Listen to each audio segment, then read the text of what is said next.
Tropicalfete presents. As you know, in the US, we are currently in the month of June, and we are celebrating Caribbean American Heritage Month. And as part of our annual celebrations at Tropicalfete, we have our reading program, and we dub that Authors Connecting. So we use the opportunity to bring artists from around the Caribbean and celebrate the culture. Our last installment we had one of our board and she interviewed Lady Montana, Elizabeth Montana, mother of Marshall Montana, as she presented the autobiography of her son, the Soca King. And tonight I can tell you, it is a great fit for us here at Tropicalfete to have an honored guest with us. He is a Caribbean legend. If I tell you Dr. Anthony Carter, you may not know who that is. But if I tell you the Mighty Gabby, automatically it rings a bell.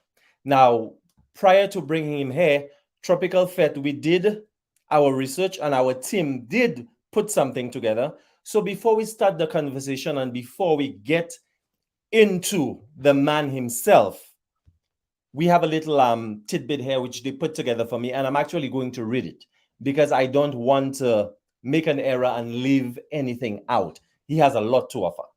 So it is with great pleasure that we present to you this evening Caribbean legend, international superstar, activist, recording artist, songwriter, journalist, and the list goes on and on and on. And that is why he is the Mighty Gabby. And we're so privileged and so honored to have him tonight for an intimate conversation to discover the man, what drives the man.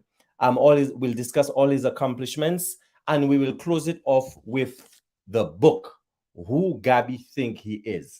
So you have to get your copy. Tropicalfete, not to linger on too much, but Tropicalfete did order me my copy, and for some reason it was delayed. So they ordered me a second copy. I figured I would sit and I would read the entire book. And I will be very honest, I did not get to finish it as of yet. It is a great read, but it is not an easy read.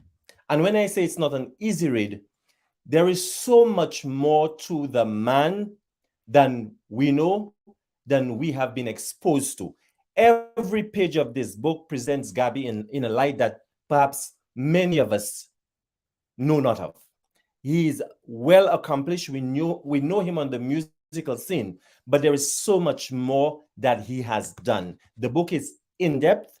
It's a great read. It's one of the best reads I've had so far on a Caribbean artist because it describes every aspect of his life.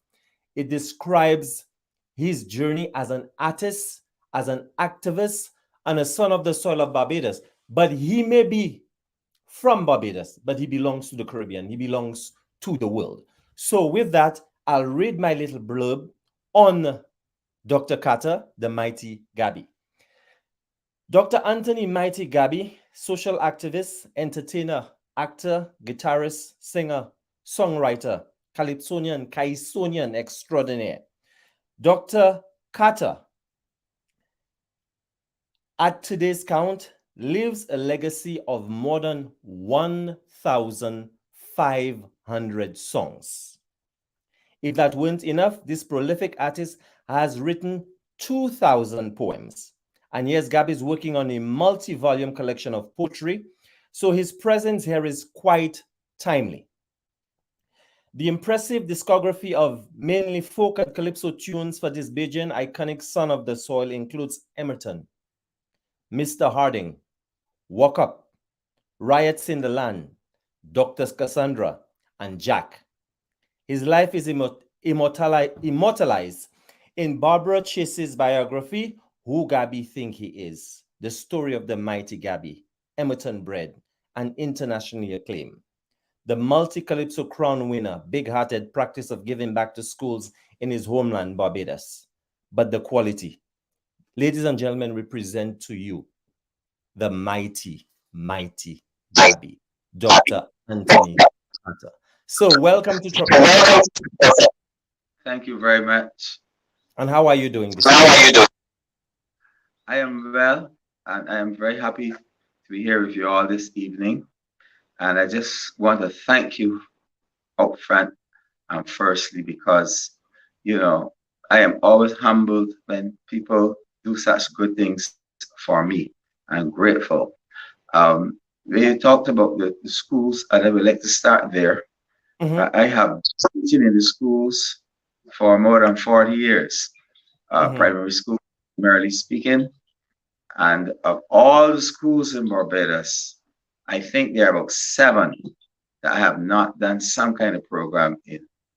So I've mm-hmm. gone more than 100 schools um, to do some kind of program at some point, whether it be a presentation, a performance, or a concert, or a Mm-hmm. lecture, or Right. whatever. And yes, I think you would have heard that yes, I was made a chief in Africa, Yes, in yes. Nigeria. The chieftain name is Chief Omowali, Umawali. and Yes. that's what Omowali means, and it means our son has returned to us. That's what Our, Omowali means. our son has So returned to us. yes, Super. because when I went to Nigeria, Mm-hmm, um, the whole ceremony took about 3 days for me to become a chief. Some people mm-hmm. were made chiefs in absentia, but I was present You were when present. it was conferred on me by the Olu of Elara. Mm-hmm. Olu was another name for the Right, king of, and right. also, um, I guess you probably know too. I am actually a justice of the peace. Um, Oh, yes, we I've did. been doing it since 1991. Mm-hmm. Um, Signed some papers for a person today, this morning only. Mm-hmm. Um, and of course, over the years, um, I have written for a number of artists, and I Yes. don't normally do this, but some of these artists you would know, and the Mm-hmm. audience would know people like Griner, Rasaili, Biggie Mm-hmm. Irie, Hassan Mm-hmm. Hines from Mm-hmm. Square One, Blood from Square One, are some of the names that you would know very quickly. And Byron Right. Lee from Africa, and so Yep. on. So I've been fortunate to have worked with all of these different artists, some too from Trinidad, some from St. Lucia, some from St. Vincent. Mm-hmm. And I also did a number of workshops in St. Vincent and St. Lucia. Mm-hmm. St. Right. Lucia, it was for the South Tent, um, Yes. with Mr. Anthony Wilkinson, who was Mm-hmm. a Mm-hmm. member of the police band in St. Lucia at the time, and very Right. close friends. So I did that at the Arthur Lewis College in Beaufort.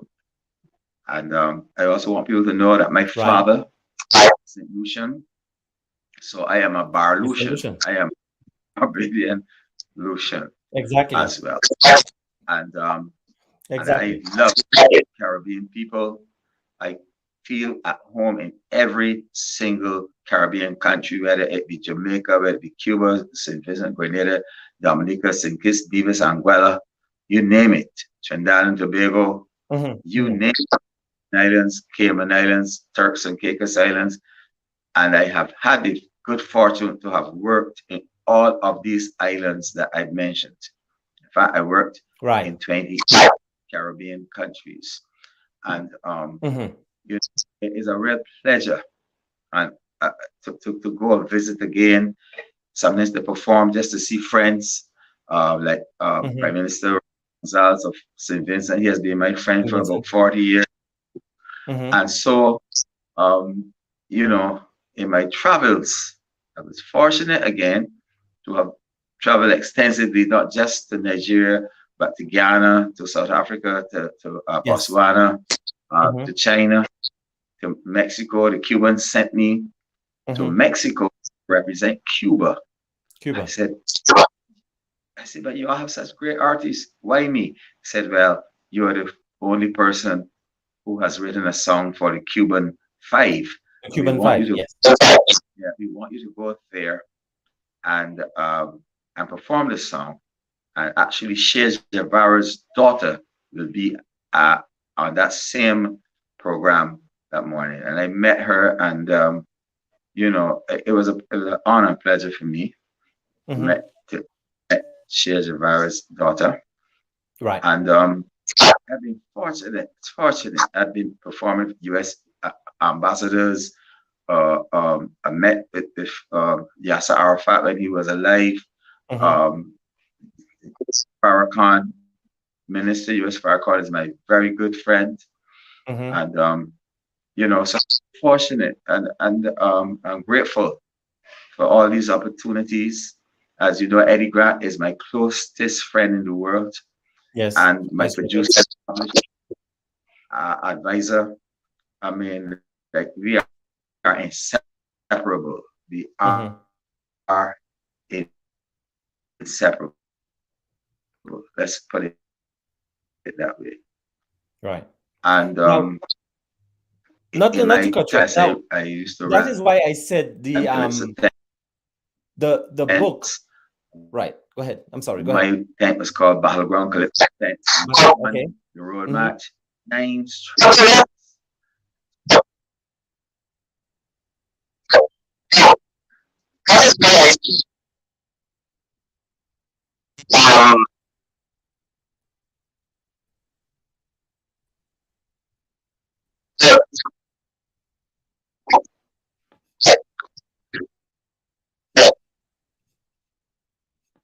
Okay. There's a little delay, but I'll wait. No, folk singer of the year, so, 3 different occasions.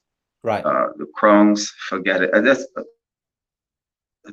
9 times I run around. We're having a little technical difficulty. As you know, he's not based in the United States. We are coming to you. He's coming to you live out of Barbados. So we have to apologize for the difficulties, but we'll do the best that we can with the Mighty Gabby. He was just telling us about all the things that he has accomplished, and we were going over some of the key highlights in his career thus far. A lot of the things that he's discussing is actually in the book. So hopefully we get to cover all those points that he just made to start this interview. And as we go along, if the systems cooperate with us, we'll be able to get through this and learn a whole lot more about the Mighty Gabby. Again, this is Tropicalfete Presents, and we are here celebrating Caribbean American Heritage Month. This is our reading program, Authors Connecting. Now is the opportunity, since we have a minor break, to call someone, let them know that we're on Tropicalfete, your home for all things Caribbean, where we promote the culture. Tropicalfete is also the home for molding young persons and ensuring that they grow up as part of the culture. And if they were not born into the culture, we sort of bring them into the fold. So we offer free pan classes, free stilt walking, and the like. So we have the legend. Again, apologies for that, but that can be expected since we are doing this via electronic means. Now, let's go to the base.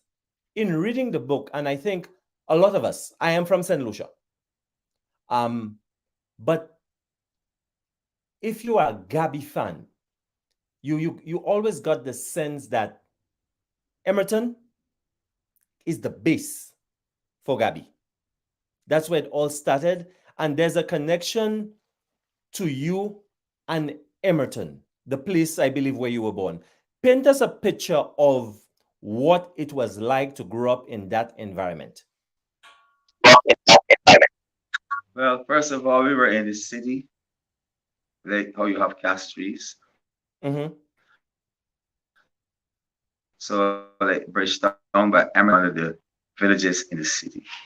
And it Mm-hmm. was a place where people came from all over Barbados and converged because It was so close to town that people could just walk to town, walk to Kensington Oval, walk to the beach, so everything was, what can I say, was centrally located.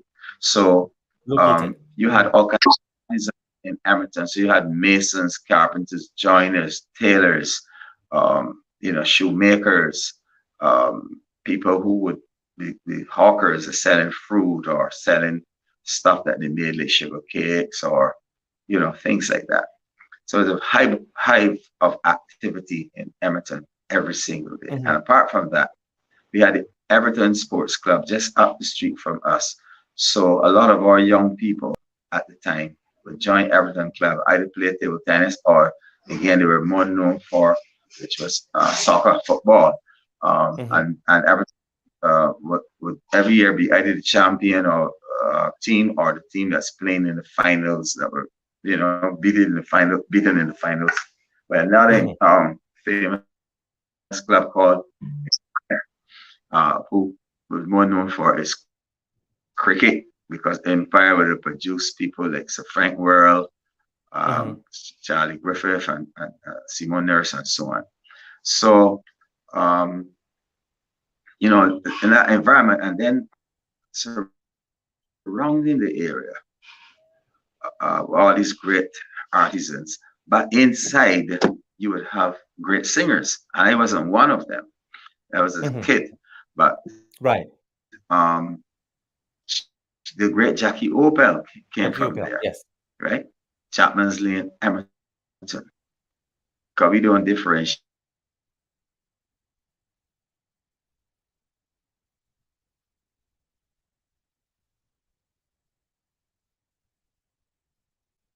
Again, we are chatting, if you're just joining us, we are chatting with Dr. Anthony Carter, internationally known as the Mighty Gabby, and he's coming to us live and direct out of Barbados. So if we're experiencing a little technical issue, we apologize, but hopefully we will get through this and we will get you the information that you need. But please, in the meantime, get your book. Okay, welcome back, sir. So, and in the book, I also read where you said you were young, but then you were surrounded by all these great singers. For example, you mentioned in the book where I believe you were on the inside with your mom, and you were hearing the melodies, the sounds coming from the outside, and it was Jackie Opel and his group. But for you as a performer, Can really sing. I mean, until today, I haven't heard a voice like Jackie Opel's. I haven't heard anybody take a song and command it quite like him, or had the versatility that he had, because there wasn't any genre of music that he could not master, not just sing it, master, whether it be gospel, rock, pop, ska, ballads, blues, jazz, you name it, Jackie Opel would master it. And then his the way he was his voice, it was such a wide range, he had such a fantastic range, and then also a guy who played guitar like I do, and he played drums, he played a little bit of keyboards, and and he played saxophone. So he was a rounded musician and songwriter and singer. So I wanted to emulate that kind of quality, and I never felt that the day would come when that would actually happen. I was just hoping that I could get anywhere close to this guy, because he was so outstanding that to get close to him in terms of ability, in terms of performance, or talent would be a great achievement. Now, Jackie Opel was before my time, but I remember my mother having, and as a music lover, whenever I listen to Jackie Opel, like listening to Jackie Wilson, because he was full of energy. He was not a gigantic man, but he was like a ball of fire with a great voice. Yes, you described him well. Little guy, about 5'5", 5'6", and tremendous talent and energy. he was the first singer I ever saw that a microphone would be here, the audience Mm-hmm. is there, and he would back the audience here and sing here, and yet you would hear him through the microphone here.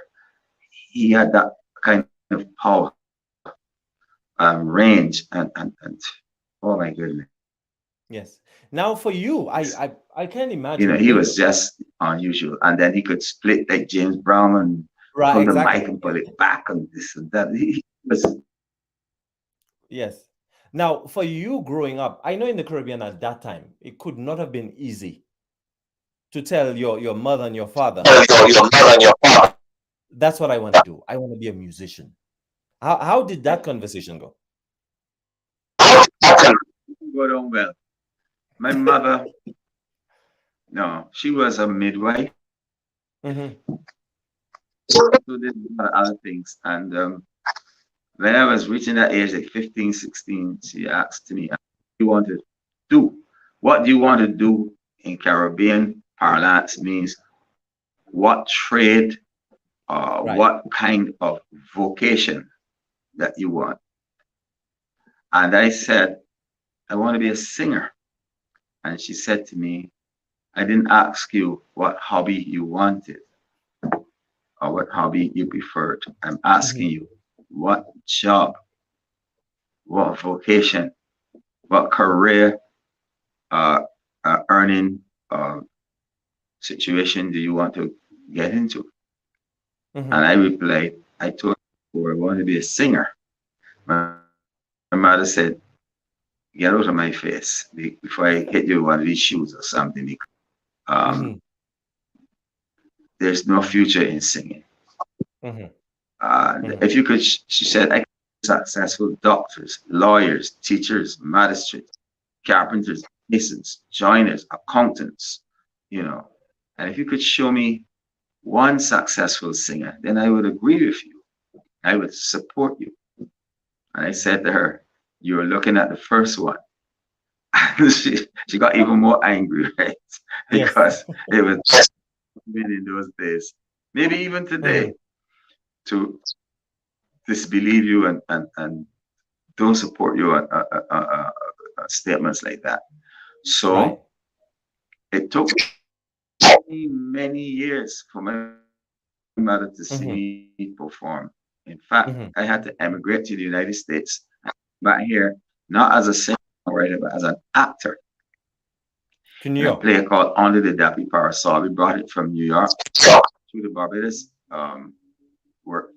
theater workshop of New York City, Mm-hmm. headed by a good friend of mine called Paul Webster.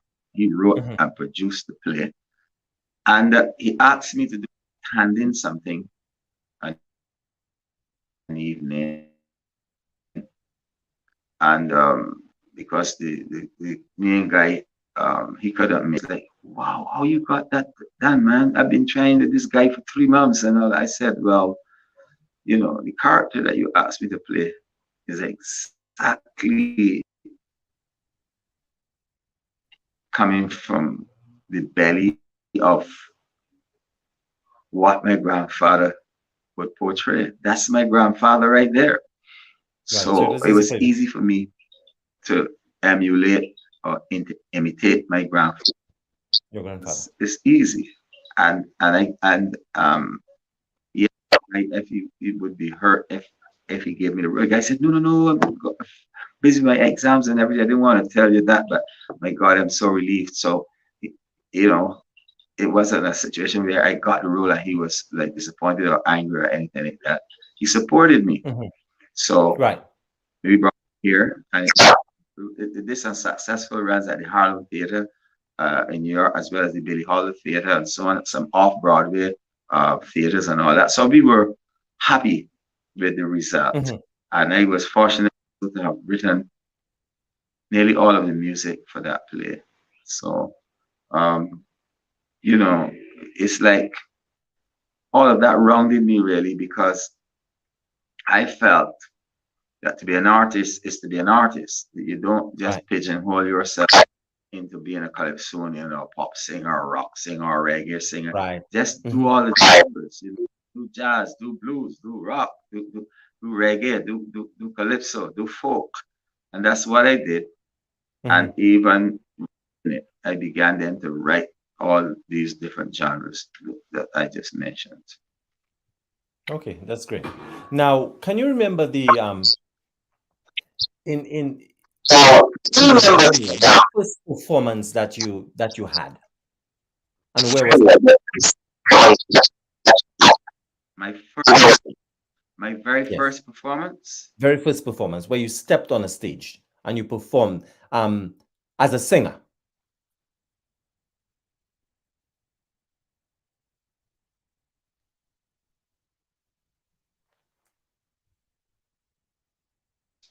um, it was put on by Al Jukes and Mark Williams, and it featured Jackie Opel, the Hmm. Opels, the Draytons, Richard Stout, and outstanding artists. And I was like, that's a throwing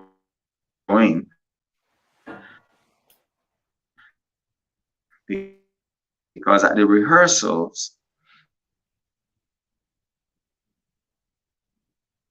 and one evening, play this song for me. And when I began to sing, they rushed from the bar and they Hmm. came in.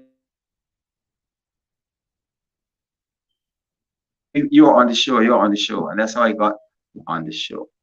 And to be honest with you, Okay. Jackie Opals that show, but that's where I made my debut.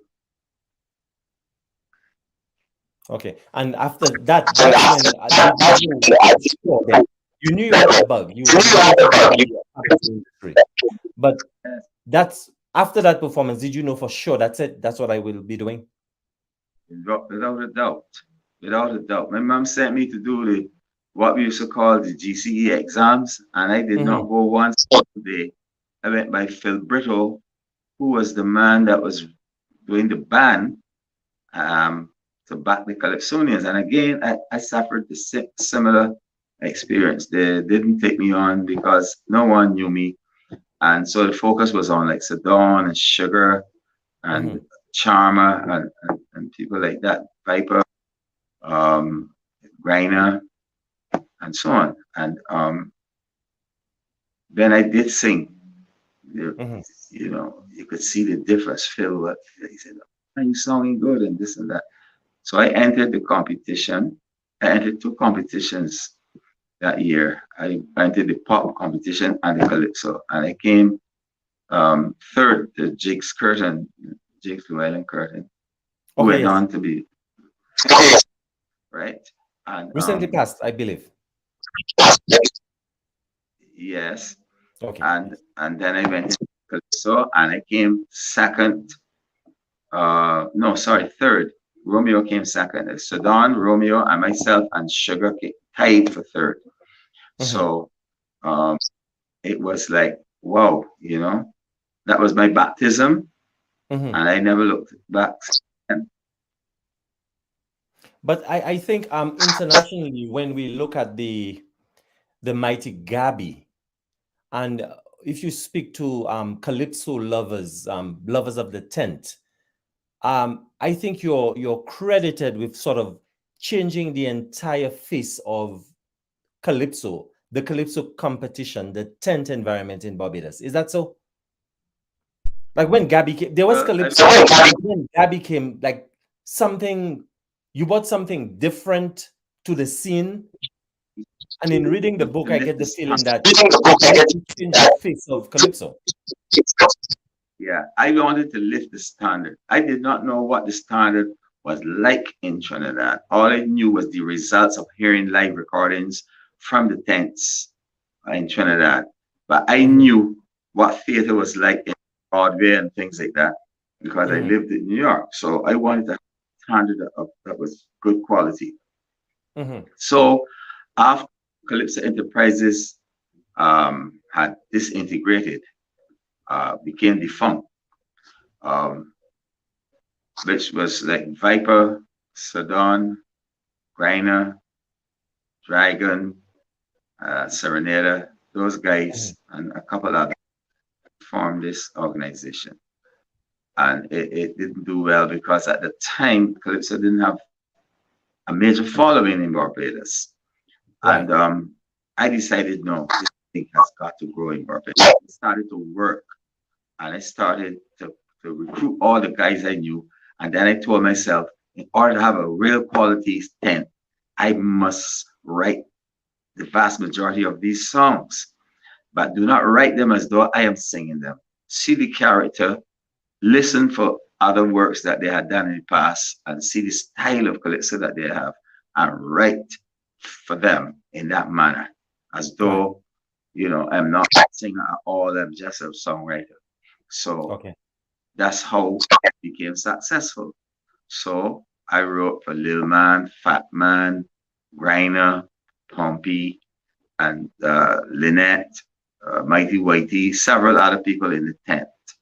And the tent attendances began to grow and grow and grow and grow until you started to turn back people at night. But I take all that credit, people like Sadon and Romeo, Griner, Serenada, Viper, Mighty Heron. These guys worked hard, Destroyer, to Mm-hmm. see that the standard was lifted. And not only that, I began then to see the other side, like what would make a woman comfortable. Okay, the best chairs, Mm-hmm. um, you know, make her comfortable, have her ushered into the tent, and tell her thanks for coming to the tent or something like that. You know, Mm-hmm. see that all kind of with the sanitation of the place is concerned, the proper lighting, proper Right. sound system, Mm-hmm. proper all of that, proper advertising and promotion and interviews on the radio and so on, all of that TV. I did all of that work um, with the help of Saddam Mm-hmm. and Viper, primarily speaking. And so I was able then to see this big picture. And there was a guy called Winston Jordan, God rest him in his grave. He was an artist, a visual artist. So I would get him to paint big paintings for me. That would be the Yes. Okay. backdrop. So when Backdrops. people Uh-huh. come in, before begin to go, and it would be a huge painting that would take up the entire wall at the back Mm-hmm. and so on. And so, then they begin to give up prizes, go to sponsors. And I knew that a lot of the sponsors were not willing to give money. So I would tell them, give me product, give me Coca-Cola, give me Sprite, give me Banks, Bear, give me some malts to give away. Go to the Mm-hmm. stores, give me 2 dresses to give away or a pair of sneakers or, something like that.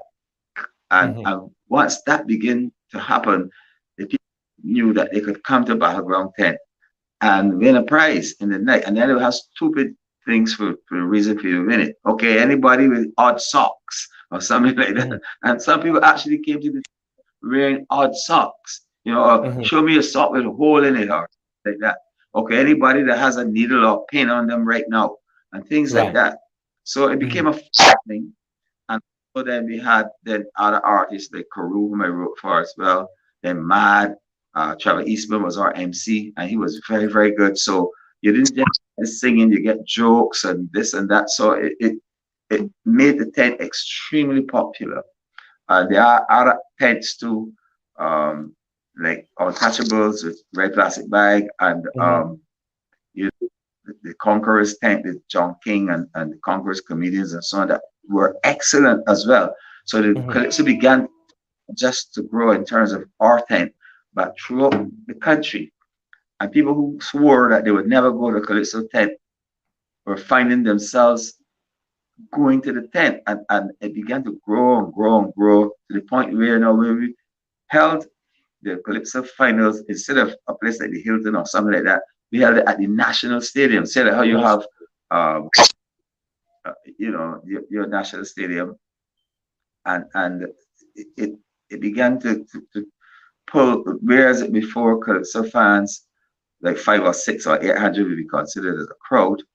Mm-hmm. When we hit the stadium that year in 1982, in red plastic bag, myself met for the first time, we turned back people and we had 15,000 people in the stadium, and with another 8 to 10,000 who wanted to get in, and And couldn't.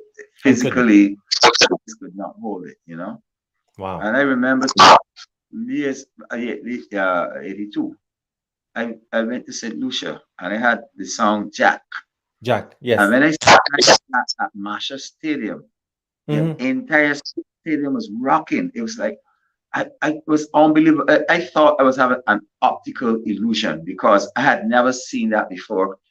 I I've seen people swaying, with music, but Yep. not straps, not the stands itself. The Yes. stands were swaying. It's like as though they were going to fall at any moment. Yep. But the stands did them really well. I guess like preparing it, maybe if a hurricane had come or something that they would sway, Right. but not break. And you know, the experience of that time was something that I would never forget. And I could never forget Solution people. They embraced me like one of theirs. They didn't Yes. know my father was Lucian.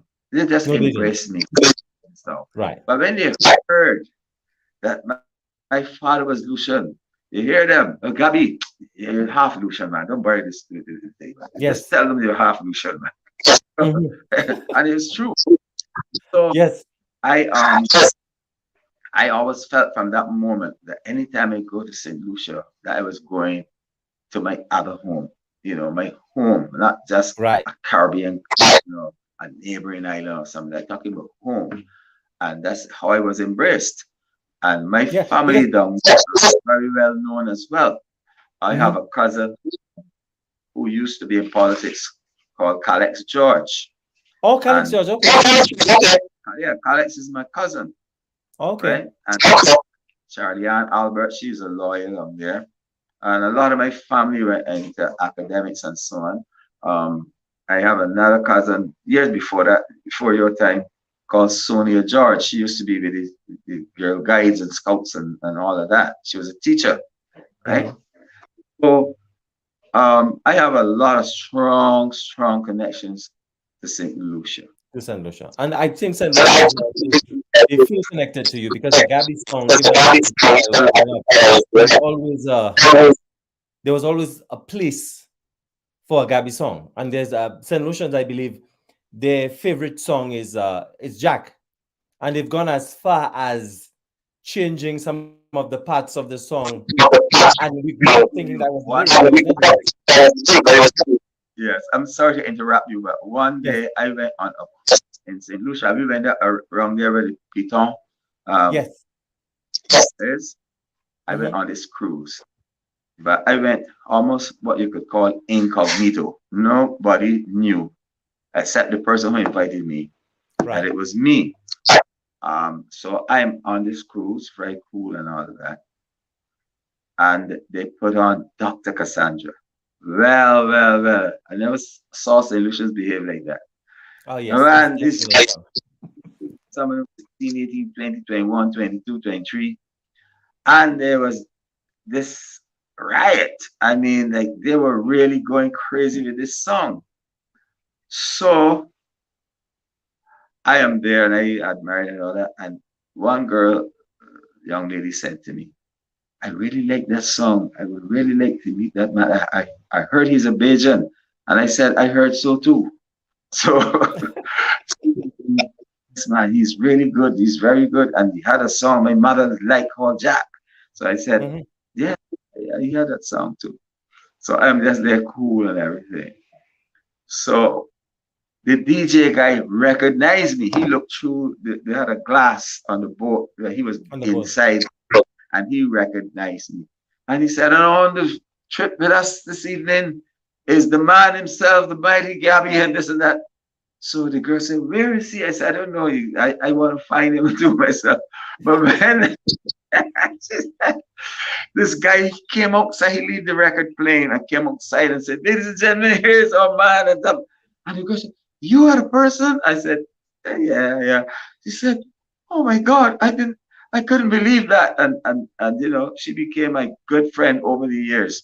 Hmm. And it's experiences like that that makes me never forget St. Lucia. I remember the last show I did, I went and my friend Darren Sammy promised me that he would come to the show. So I Hmm. knew that. playing cricket and all that. He wouldn't have time. But about 10 minutes before I went on stage, I heard a roar in the crowd. I said, "What is this?" When I look, Darren came backstage. You see, Gabby, you see, I promise you that I will come. See, I'm here. I say, Mhm. yes, but I was so happy to see him because, you know, Darren is Darren. You know, he's not Right. just the US captain and the winning World Cup and all that. He is just a fantastic human being. You know, Mhm. so I was so happy that he was able to come, and I went on stage, and the performance went on extremely well. And before Yeah, I I think finished, I'm we saw clips of that. It was circulating on social media. We saw the reaction when you sang Jack. friend, I have to say, Lucia, I have a friend, sorry, Miss name is Madrid, who had a problem on the beach and all that last year. Right. And Hmm. I'm told that she had a fine settlement. And you know, when all this pandemic is over and all that, I want to come to St. Lucia and do a performance. Yes. And the Prime Minister has assured me that he will come for me himself at the airport because he's my friend. And They just might. They everybody's a Gabby fan. So just in addition to the prime minister, you may have a I lot just of looking celebrations forward at the airport if they know you're to coming. that moment. That's great. Now, a Gabby song. When you sit to pen a song, I'll be in so grateful. as the person putting the words to paper, do you have an idea? Do you just look for, you know what? I want a good song. But in your mind, are you thinking that this is the destination? I want this song to do this. I want it to get to this place. Because you're finding now, based on who you are, what you've done in your career, maybe the meaning a Gabby song had when it came out, say in 84, 85. Today, looking at the man Gabby, that song has taken on a life of its own because of who the person um is who wrote it and how he is viewed both nationally and internationally. So when you write a song, do you have any idea, you know what, or you're just a songwriter, you're just writing a song and let the song, let it do what it's supposed to do, or let it grow wings and fly where it's supposed to? I have never written a song and can tell you this is going to be a hit. This is the one that people would like. That has never occurred. I would just write what I'm feeling inside, Hmm. right? And I'm I'm very fortunate to have somebody like Eddie Grant Hmm. who would never, if you brought a song to Eddie and the rest of the world said it's great, and he didn't feel that it was great, he would tell you, Roberts, man, I mean, I know that people say they like this song, man, but it's not you. Man, I think this is a thing, and he would advise you and guide you, right? He Hmm. wouldn't get caught up in the frenzy of Right. what other people said. Um, so when I write a song, I don't have any expectations other than that's how I feel about it, like Emmerton. And a lot of these songs are written very, very quickly. So Right. Emmerton took me like 10, 15 minutes to write. Boots, the same thing. Hit it. Hmm. Jack. Jack was 10 Hmm. minutes. Wrote that Hmm. at Pompey's, right? A night. Um, I was waiting on him to transport me somewhere. Now, you see, and so, like with the poems, nowadays I concentrate on writing poems. It took me all of 40 something years, nearly 50 years, to write 1,500 odd songs. But it only Right. took me 4.5 years, nearly 5 years, to write 2,000 poems. Why? Because I knew that there's a possibility that I could write um, the lyrics more quickly because I do not have to look for a melody. Right. So I was just writing on different subjects. So I wrote on what some people would say is everything under the sun, whether it be the sun, the moon, the stars, the rivers, the trees, the oceans, people. Hmm. I did so many things on people. pay tributes to them, not when they're dead, but when they're alive. And Right. you know, that I write on political situations, military situations, economic situations, school systems and failures and successes, Mm-hmm. um, practices and successes and failures or disappointments, um, on and on and on, sports and so on. I am a cricket fanatic, Mm-hmm. so I wrote quite a number. I wrote more than 30 poems about cricket, right? So, and then as you know, earlier I had written the song "Hit It." Right. Um, you know, where with the writing, I don't like stick in any particular area. I just Mm-hmm. write what comes in mind. And my wife will tell you, I wake up in the morning, wake up in mornings, and I will say, Sheena, I'm hearing something, I'm hearing something. And I will come up here and write. And suddenly she would tease me and say, he was out there every second, so come you're out there a whole hour and you didn't finish it. I said, but Sheena, I'm answering people who WhatsApp me and all that in between. And I'm going back to the poem, but the actual Mm-hmm. time of this poem is 35 minutes, 40 minutes, or whatever, because it would just come. And people ask me, so no, I remember Viper asked me one time, he said, but Carter, he always called me Carter as opposed to Gabby or Mighty Gabby or Garrett or Mm-hmm. whatever. He said, man, Carter, how you come up with these ideas to write these different things like that all the time? You sit down and plan it? Do you have like a strategy involved and you're going to do the verse here, this, Right. that, the middle, this, that? I said, no. I just get up. I would get a feeling that I'm going to write. And I will go for that phone because nowadays I write with the phone as opposed to a book or something. And I go to the phone and Mm-hmm. I go into WhatsApp because I'm going to send to my wife and my daughter immediately. And Mm-hmm. I will write. And if any typographical errors come, I don't stop to correct them or any Right. grammatical errors. Yes, errors are errors. And I'm not, because if I stopped to do that, it would take me a lot longer and I will lose my train of thought or I might lose um, the momentum drive, that thing that comes to artists. I will lose Right. it. And a particular journalist with a cricket chat, he said, man, that is nonsense because he doesn't understand it. He doesn't write. He doesn't understand. For me, as other artists will have a different experience, but Mm-hmm. for Mm-hmm. me, I ever stopped to say correcting that or stopped to look back through it to see any errors, I'm Mm-hmm. missing the opportunity to write a song. I remember Right.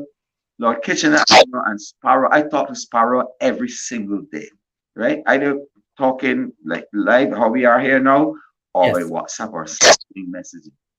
And I remember a time Kitchener was my good friend too, Lord Mm-hmm. Kitchener.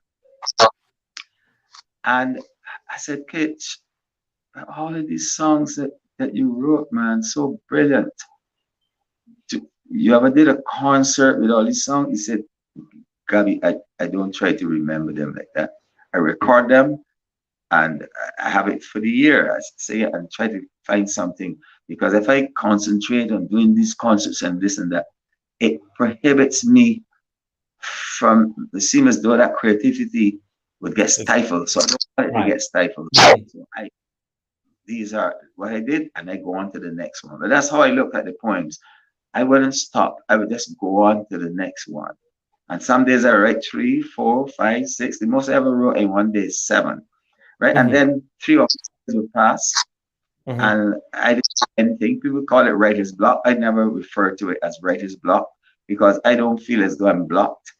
I feel as though my body ain't ready yet. My mind, my Right. soul, my spirit is not ready yet. Mm-hmm. And when it's ready, it's going to guide me to write again.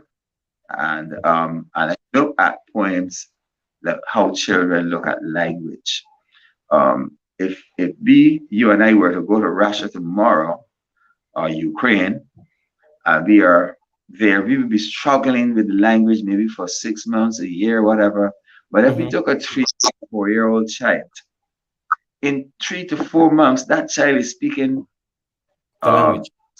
the language, I mean, without any kind of intimidation. So and that's how I look at poems and I look at music. I'm not concerned with the genre. It is there to be played. It's there to be created. Create it. It's there to be sung. Sing it. Mhm. Right?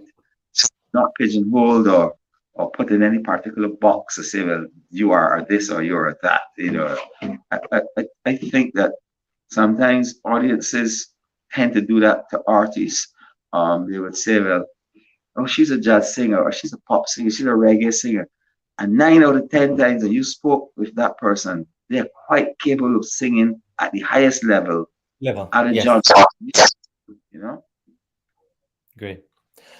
For those of you joining us, we are here at we're celebrating Caribbean American Heritage Month, and we have with us Dr. Anthony Carter, internationally known as the Mighty Gabby.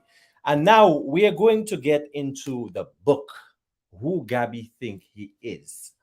With all the things that you've accomplished, and many would say that Gabby is still at the top of his game. Even if you decide to take a break, I think your repertoire alone and the manner in which you perform, the energy that you can still bring to a stage. Why now? Why the book now? Why Who Gabby Think He Is at this point in the game? That was not really my initiative. I had never thought of an autobiography or any other type of book or a book of poems, which I have as well. Right. Um, I was at UE one day, Mm-hmm. and Barbara Chase, she was a librarian. So I Yes. went into the library to do something, and I saw her, and we're always been friends. So she said, "Oh, Gabby, so nice to see you, man. How are you?" And everything, the greetings. And then she said, "By the way, you ever thought of doing a book on your life?" I said, "No." She said, "I don't want to sound too, you know, frantic or something, but would you allow me to be the person to write your autobiography?" I said, "Sure." She go, "Really?" I just said I didn't expect that you would say yes. I said, "Barb, Mm-hmm. that's what you would want to do for me." Sure. And the rest is history. She went all over the world talking to people. She didn't just make phone calls. She actually took her money and made trips to England and New York and things like that just to talk to people, whoever I told her were important people in my life. She Mm-hmm. made a Mm-hmm. trip to see people and have conversations with them and recorded it and stuff like that. And that's So what I say. It's a good read, but it's not an easy read. And by me saying it's not an easy read, it's very in depth because every page that you turn, there's so much information in those pages that you want to read carefully because every line tells you something about Gabby that you didn't know. Or it shows you a different side. Yeah, you know Gabby on the stage. You know the man who writes the poems. You know the man who's won all the titles. But then it's talking about your relationship with your family, your relationship to the people, your life in New York, your life on the stage as an actor, your life as an activist. So I think now is the time. To me, it would have been now is the right time to write this book because if you're still at the top of your game, there's a whole lot more that will come from Gabby.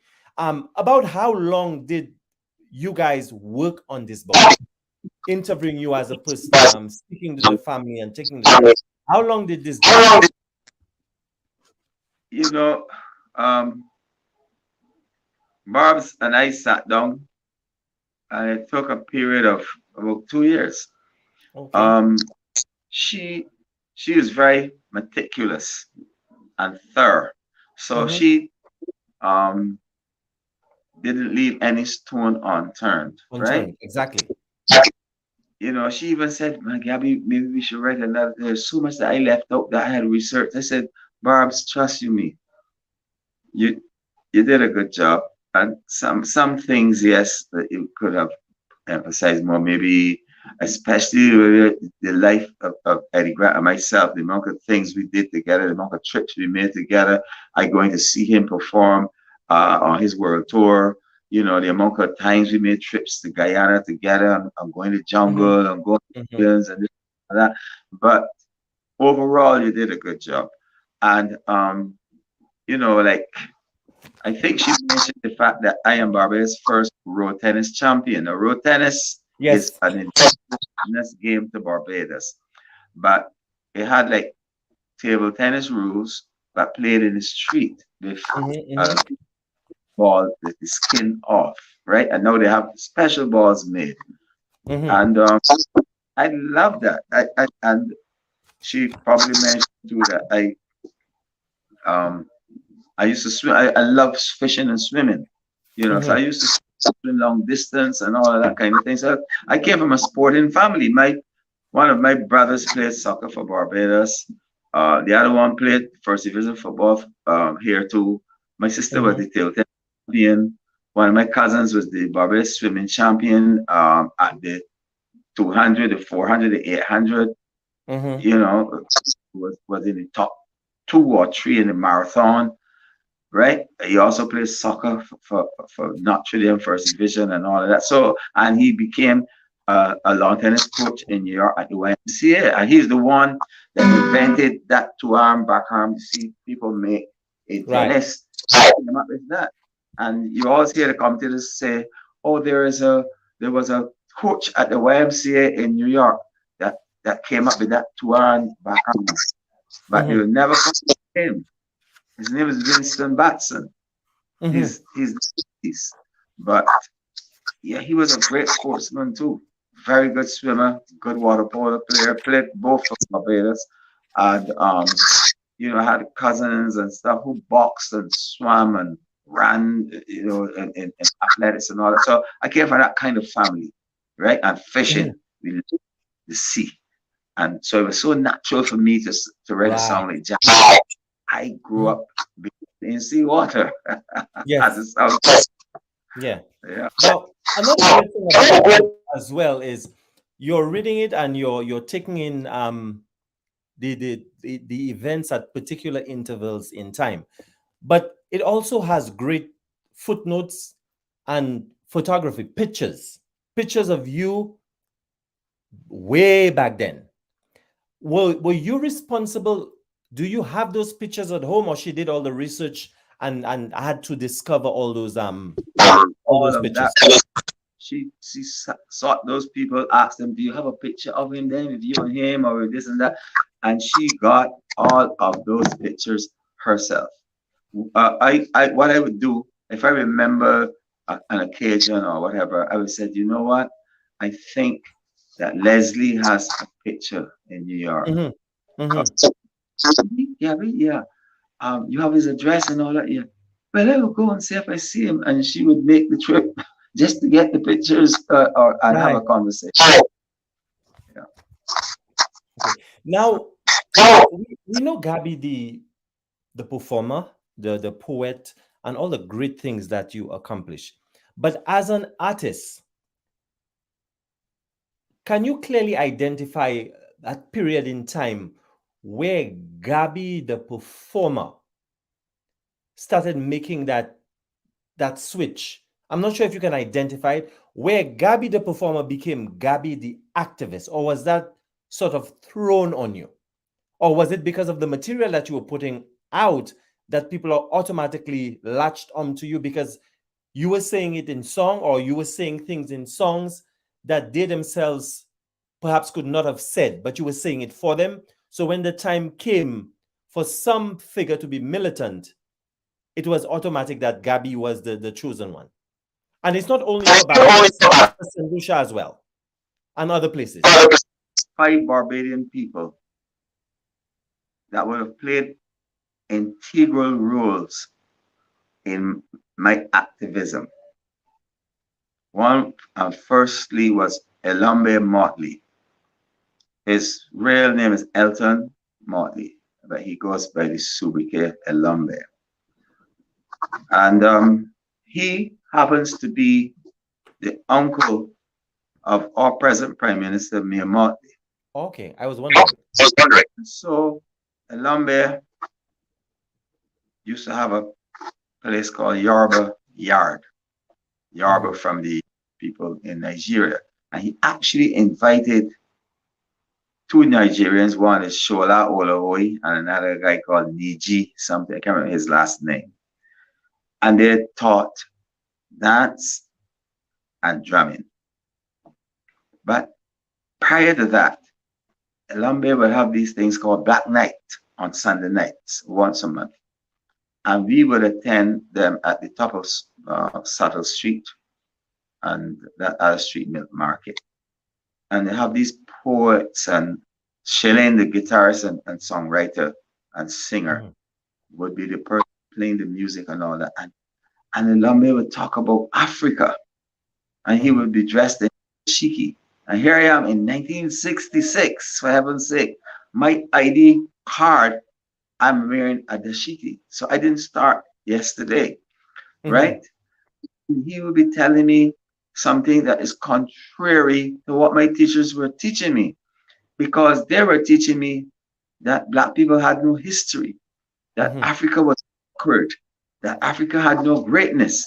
And Elambe was saying, don't mind them. Africa had great kings and queens. Africa had great scholars.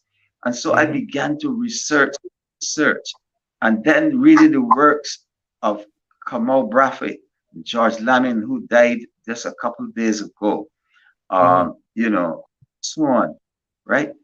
Conversations with Eddie Grant, conversations with Bobby Clark, because Bobby Clark is the one Barbadian who was right by Maurice Bishop's side throughout everything, and who introduced me to Maurice Bishop, and Mm-hmm. so on, all that background, and then my own research now into people like Julius Nyerere and Patrice Lumumba and Lumumba. Fidel and so on, and listening to Louis Farrakhan speak and all that, I had no choice but to become an activist. I had to Mm-hmm. be, because it was always for the rights of our people. And then lectures by Hilary Beckles and the same George Lamming, and lectures by George Bell and Ralph Gonzalez and so on. I began to see myself in a different light. I said I couldn't live my life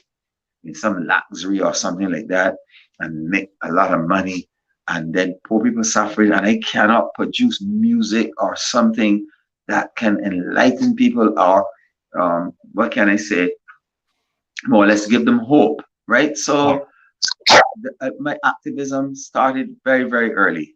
And then Mm-hmm. I began to add a even deeper research. And that's where I Mm-hmm. found out that, for example, all seven liberal arts came out of Egypt. So mathematics, science, archaeology, astrology, linguistics, music, you name it, they all came out of Egypt. And all of those guys, those Greeks that we big up and praise up so much, like Aristotle and Mm-hmm. Socrates and Socrates, are all liars and thieves Mm-hmm. because what is that Alexander the Great had invaded Egypt and they burnt all of the books at the library that they renamed Alexandria, and then they Mm-hmm. took they wanted back into Greece and named these guys philosophers. And all they were this is a book called Stolen Legacy by George G.M. James. It has in minute detail what really what really transformed, transported, what transpired there and then for all of us to see. So I became um, what can I say, conscious and aware of who I was, who our people are, where we came from, where we are, and where we ought to be. So that's Mm-hmm. why for things like reparations. I am still fighting for reparations, Mm-hmm. and yesterday I read where California has agreed to pay reparations, right? And they're not a major player if we look at places like England and so Mm-hmm. on, and you know, um, Holland and other European countries. So it really motivated me, not just as a singer or songwriter, but as a Mm-hmm. conscious African born in Barbados. I had to deal with that situation.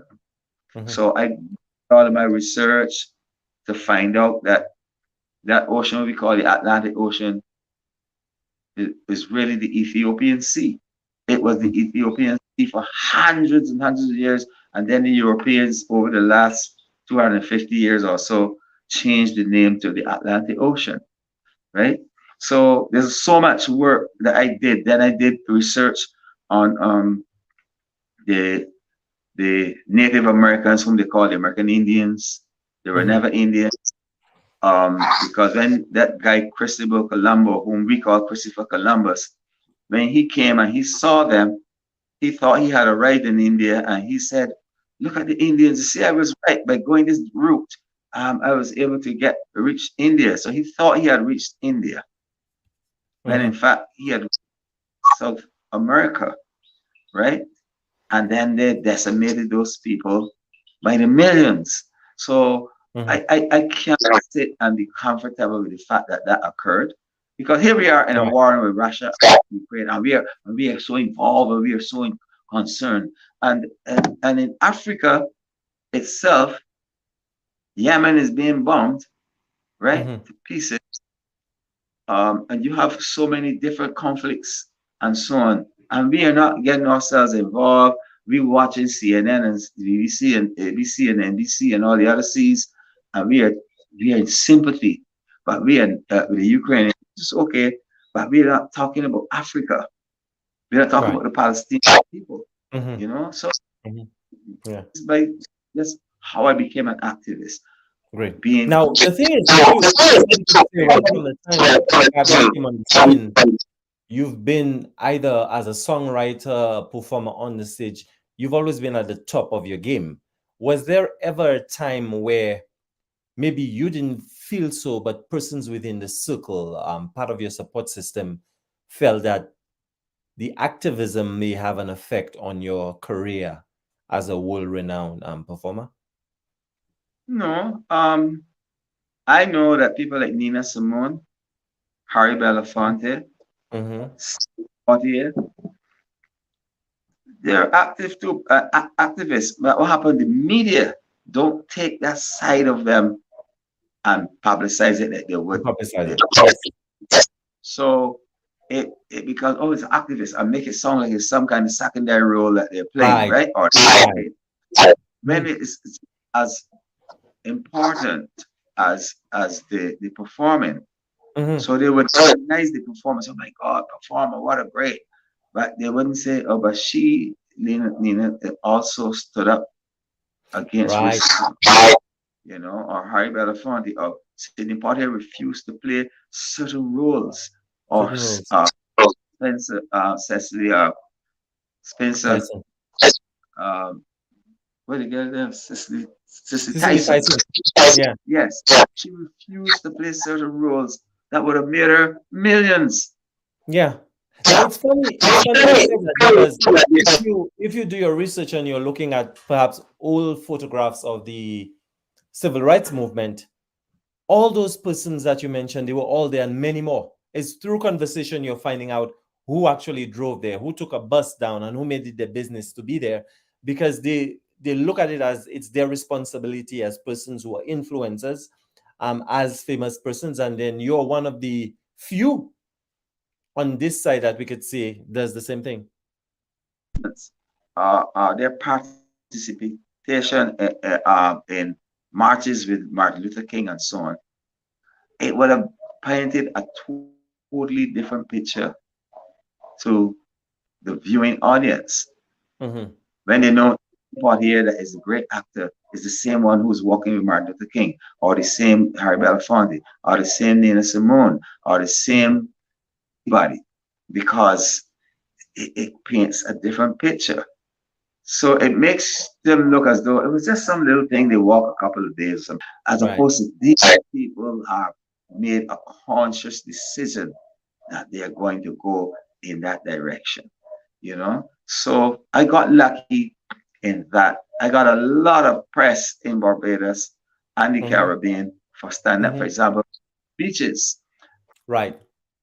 I, I, I would never stand in that. I do not believe in private beaches. You cannot Right. have private beaches in the Caribbean. Mm-hmm. From here, when I say here, Jamaica or wherever, St. Lucia, Dominica, St. Kitts, Nevis, Anguilla, you name it. I have stood up against private beaches. And I have done several interviews with several people, several journalists, radio Mm-hmm. personalities, and TV Mm-hmm. commentators, and all that, because we cannot afford to have any private beaches. I remember being Right. in a conversation with a very prominent businessman here in Barbados. And he said to me, "Oh, Gabby, man, I admire your work and all of that. I know you're a great artist, but man, you got to ease up on that beach thing. You know, we need to have at least one private beach for us." I said, "Who is us?" And he made the mistake. I said, "Us white people." I said, "Are you mad?" I said, "First of all, you are not white. You are masquerading as white, right? You are Mm-hmm. Syrian. You can't be white." So what am I then? I said, "Syrian, right? You are a Middle East person." What they call it Middle East, because it's really Africa. But they It's have Africa. Yes. cut it off because they don't want you to think that Africa is that vast. So they call it the Middle East. So I asked them, if that's the Middle East, where is the Southeast and the Northeast and the West East? There's no Middle East. It don't exist. It only exists um, in Western press, right? So um, I got very conscious with that beach situation. And long after I wrote Jack, long after I performed Jack, and in the present time, every single time some nonsense comes out in Barbados, I am there out front and center to Mm-hmm. protest. I Right. know strategy. The strategy is keep prodding, keep pushing, and eventually the Barbadians will accept private beaches. Well, that will happen over my dead body. No, no, no. I will never accept that. I will never Right. accept it in Senegal, never accept it in Jamaica. I'll never Yeah. accept it in Trinidad and Tobago, especially Tobago. I will And I think never. some of the work that you've done in Barbados has also driven some of the activism we've seen in other places. Because you mentioned Jamaica and St. Lucia for sure. Whenever any beach thing is going on, it sort of reminds me of everything I saw you doing in Barbados. And even the theme song, the go-to song for any beach protest is still Jack all over the Caribbean, because it the song just took on a life of its own, and to many persons it it represents what they're experiencing now. So the song took a life of its own. I'm not sure if that's what you thought it would go that far when you recorded and wrote it, but the song has it's basically the protest song for what is going on, and that's what it has become. We dance to it, but it's the go-to protest song, especially when it comes to privatization of beaches in the Caribbean. Yeah. There are some So quote, there are some quote unquote developers mhm. that would like to see me dead tomorrow. So-called land developers. You know why? There's no one else that has stood up so consistently against privatization of our beaches. I'm not saying that in a brigadier fashion. I'm saying Right. that I as a totally understand. so they don't like me at all because they know that I am one of the cogs, one of the main cogs that is preventing their going ahead and have these private beaches, right? And they know that the people would stand behind me the minute I say I'm going up on that beach and protest. They will be there by the hundreds, if not the thousands. So they don't like it. And they will make the excuse, oh, if we put a hotel here, you know, it employs 500 people. That's the excuse every single time. And I would say, yes, but what about the little child that is going to born in the year 21, 22, 100 years from now?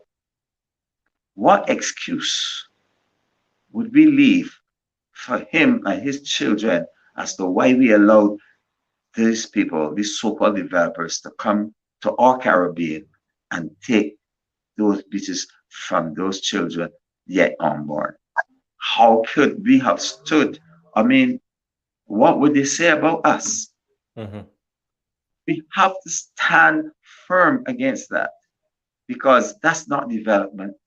That is what I call deprivement. They're depriving the unborn from having access, free access to our beaches. Okay. Now, as a performer, as an artist, over 1,000 songs. I know that it's difficult to answer that, or what is your favorite song? Because everyone figures the song, they're all your babies. But for you as the person who penned them and performed them, if I ask you right now to name the top three, just give me three that really resonates with you always, that it's close to your heart. Your top three. Gabby's top three out of 1,000 or more songs.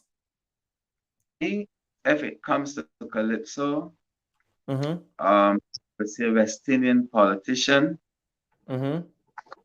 Black Man Wake Up, which many Mm-hmm. people don't know, and Jack, right? Or Black Man Wake Up, West Indian politician, and Boots. Those would sit there. If it's folk music, it would automatically be Emmerton, Or Emmerton, right? Emmerton, there was once a program on CBC TV, radio, excuse me, in which for about more than a week, Barbadians were asked to name what they consider as the number one song in the history of music in Barbados. Mm-hmm.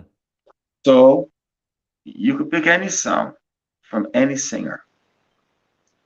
And when it was all over, Emmerton was voted the best song ever to come up with Barbados, ahead of Beautiful Barbados by the Merrymen. That came second, but came second by a long, long way behind Emmerton in terms of the votes. And you could vote by Instagram, you could vote by WhatsApp, you could vote by cable, you could vote by calling in, you could vote by letter, however you feel to.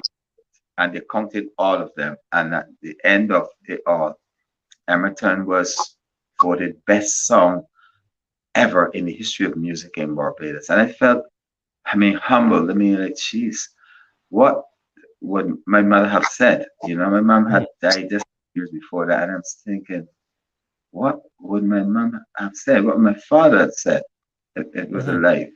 So, you know, for me, it is an honor and privilege. I always say it's an honor and privilege. It's nothing to brag about. It's nothing to feel cocky about.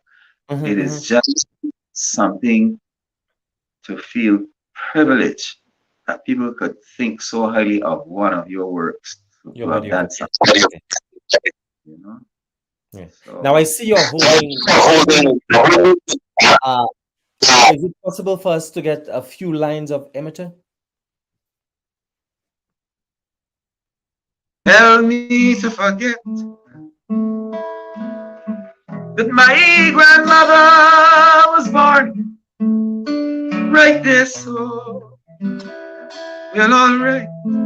I said I shall go.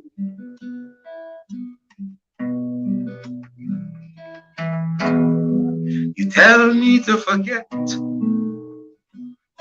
Is there I want my own children to grow?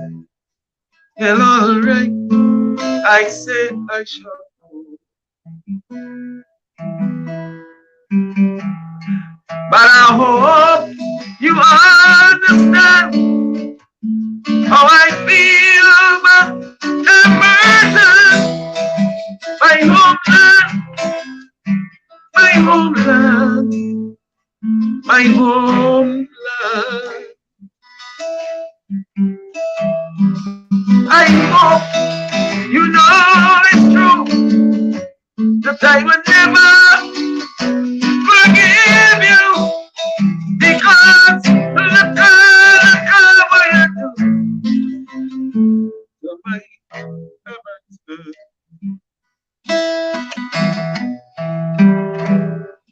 You tell me to forget that my grandmother was born right there, so well, alright, I say I shall go. Alright, I say I shall go. Alright, I say I shall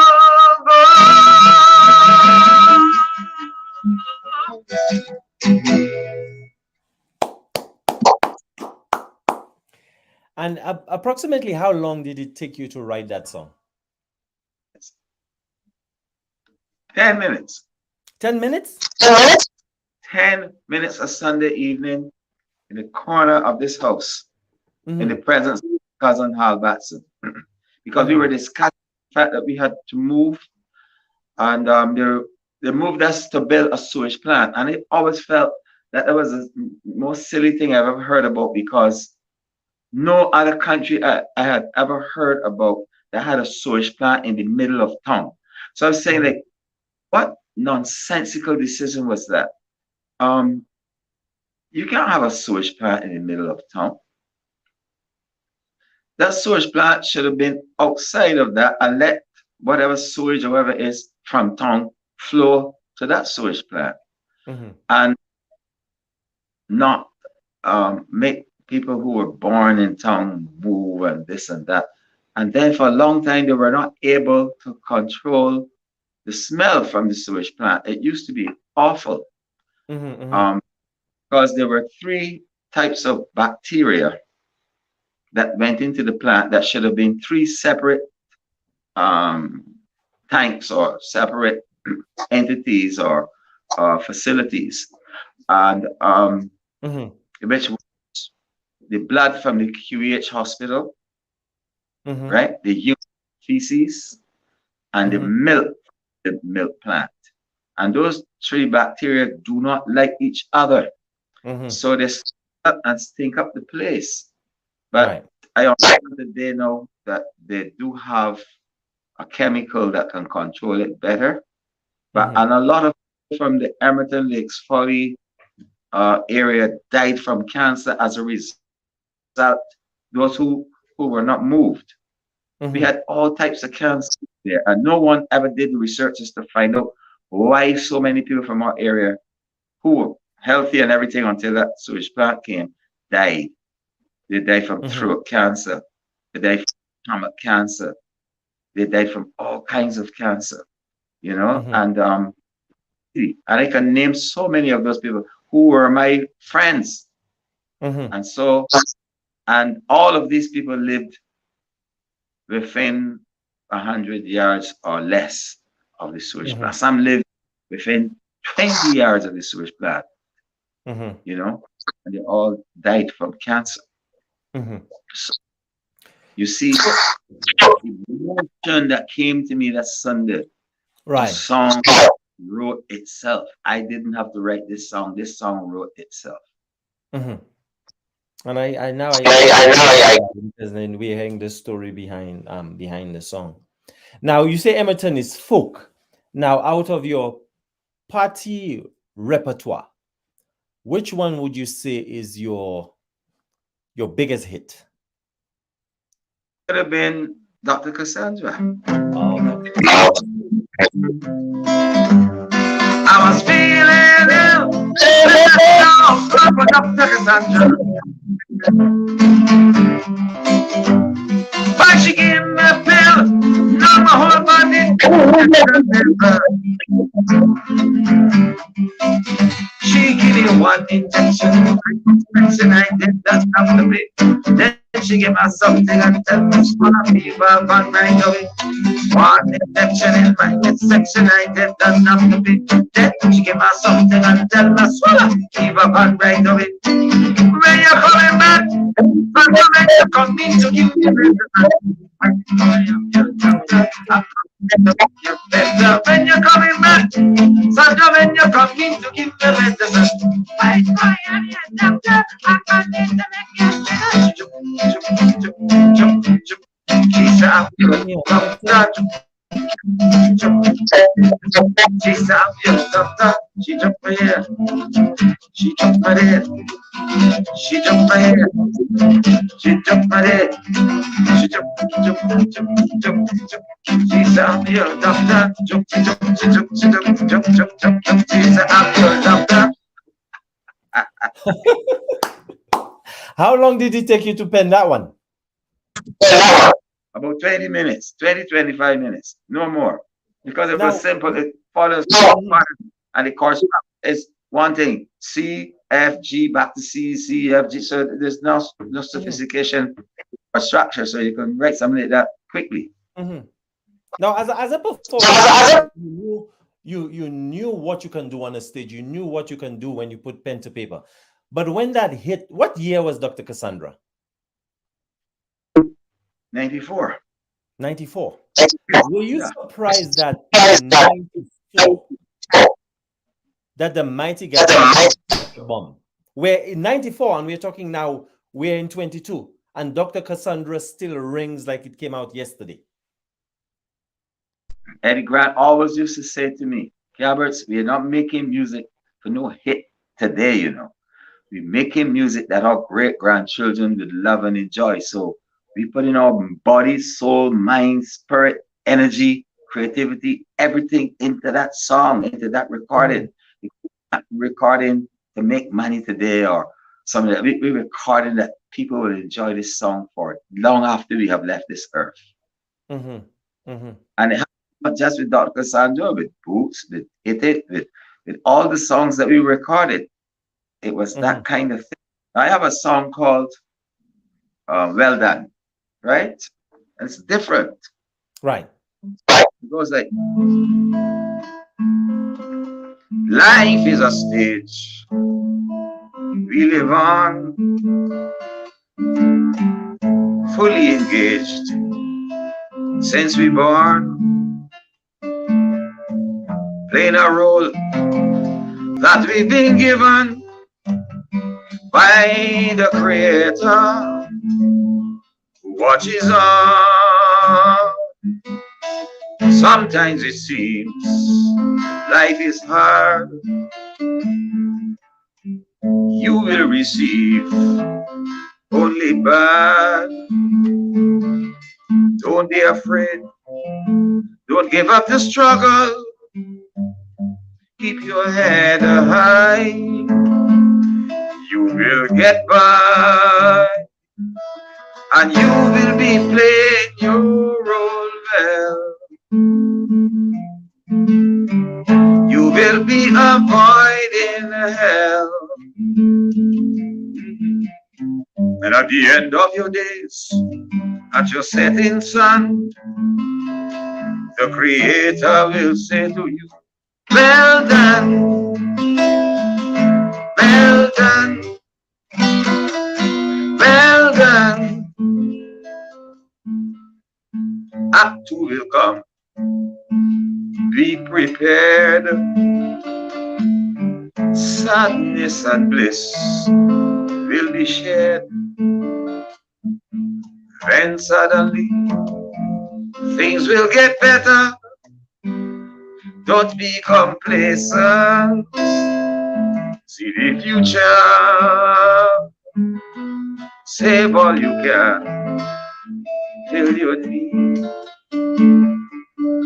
But don't ever sow seeds of greed. Love your neighbor as you love your person. Love will be complete and life will be sweet. And you will be playing your role well.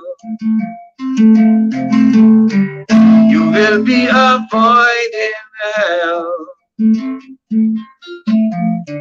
And at the end of your days, at your setting sun, the Creator will say to you, well done, well done, well done. Act 3 will be Father Time creeping on you down the line. Don't be ashamed when you no longer can rendezvous like youngsters do. Show them the ways, all the walls. Help them avoid life pitfalls. Helping them through is really helping your own offspring do the same thing. And you will be playing your role well.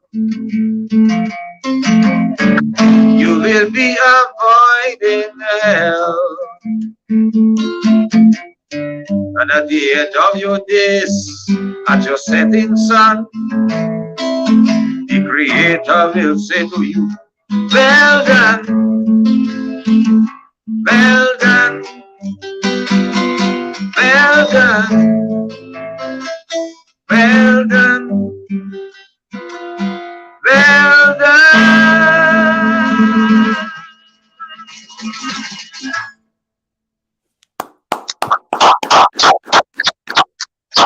I really like it. It has there are certain songs that you listen to as a music lover and it automatically connects. It's sort there's a finality to it. It reminds me of if you listen to Frank Sinatra's version of My Way. There's that vibe in the song where it's, it calls you to reflect on life, on what's going on. That life's journey. And Right. yes, took that life journey, talking about the ups and the downs and the happiness and the this and that. And so in Well Done, that's what I'm trying to portray. You're young, you're vibrant, you're this and that. You get a certain stage in life, you make money or whatever, but you never get selfish, you share and so on. And then in the end, you're leaving this world. But you're not leaving this world disappointed or sad or regretful. Right. You would have done what you came to do or what you hope to do, and even if you failed at times, you would not dwell on it. You would just say, "Well, that's how it was," and I did my best. So if I did my best, then as the old saying goes, angels can't do better. Right. For those of you joining us, we are celebrating Caribbean American Heritage Month, and this is Authors Connecting, and we're in the company of Dr. Anthony Mighty Gabby Carter, and we are holding him because I'm conducting this intimate chat, but I'm also monitoring the phones on the side because the questions are coming in. There are many. People are tuning in, they're listening. We will have the link up for you where you can get the book. You order it and it comes, there's not much of a delay. So now is the time for you to order the book for great summer reading. If you are a Gabby fan, even if you're not a Gabby fan, after reading this, you will become a Gabby fan because it goes deeper into who the man is, what he's done. And it describes the man on the stage, off the stage. Book, again, authored by Barbara Chase with Valerie Clark. and the man Gabby himself.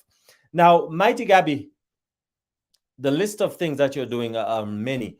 What can we expect now from the Mighty Gabby going forward? All right. Well, I am a consultant to the National Cultural Foundation.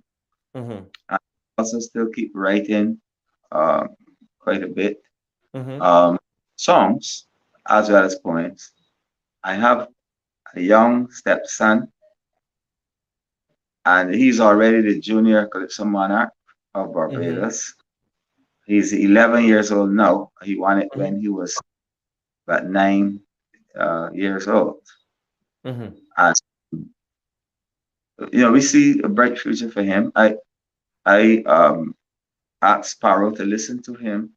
Mm-hmm. Crazy Sparrow, and Sparrow was just blown away by him. He asked me, he said, "How old is he now, Gab?" I said, "Man, he's 11. He was 11 in February." He said, "Man, by 15, I don't know. I don't know what to say. By 15, it's all over. He's Mm-hmm. going to reach once he continues. Once he continues." And Mm-hmm. I said, "Really, thank you, because um, when Sparrow tell you something like that, he's not saying it because you are his Right. friend or something.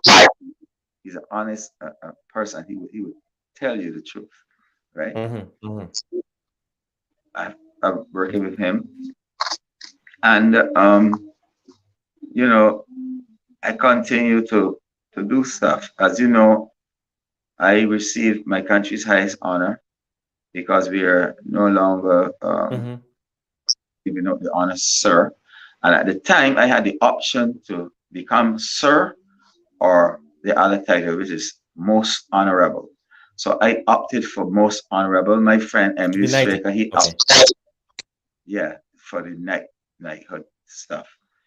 But it's the Mm-hmm. same thing, believe me. So I'm the first recipient of the title most honorable in Mm-hmm. Barbados.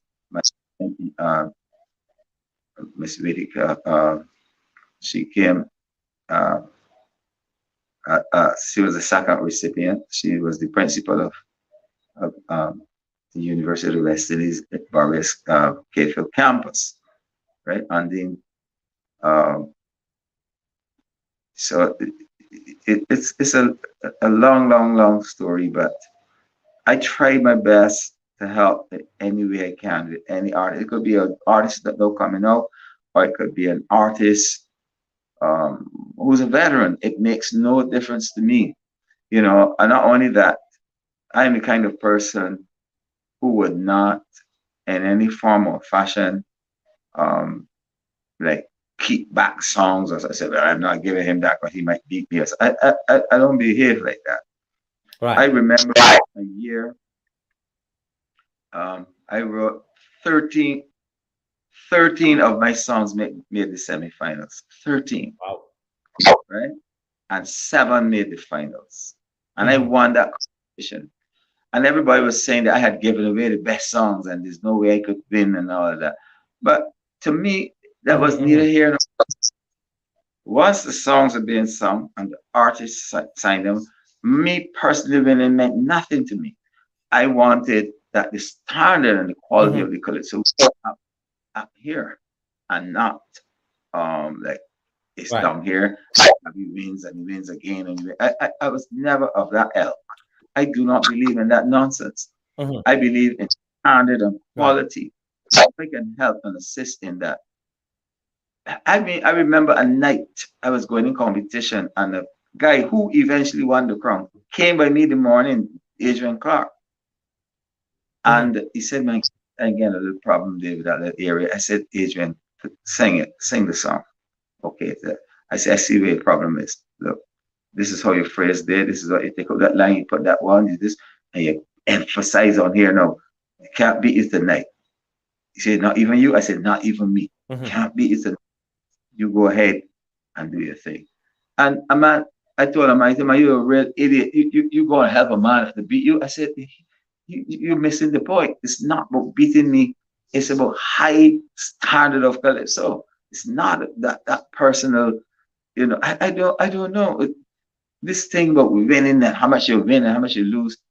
It reminds me of Sir Gary. Sir Gary told me, Gabby, I could have scored a lot more runs in my career, and so could have Lara, so could have Sir Viv. But our job was not about how much runs we could accumulate. It's about what could we do to help the team to win. You know, I be about it according to the situation of the game, and that's the same thing I do with the music. You go out there and help as much as you can.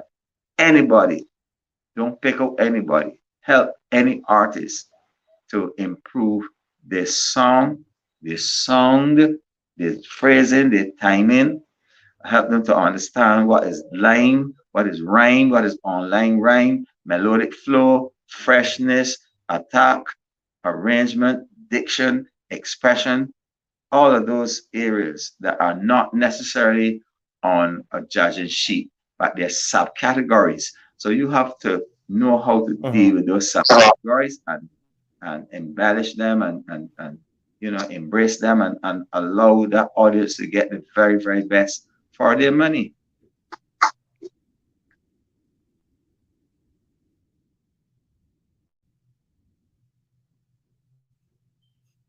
Right.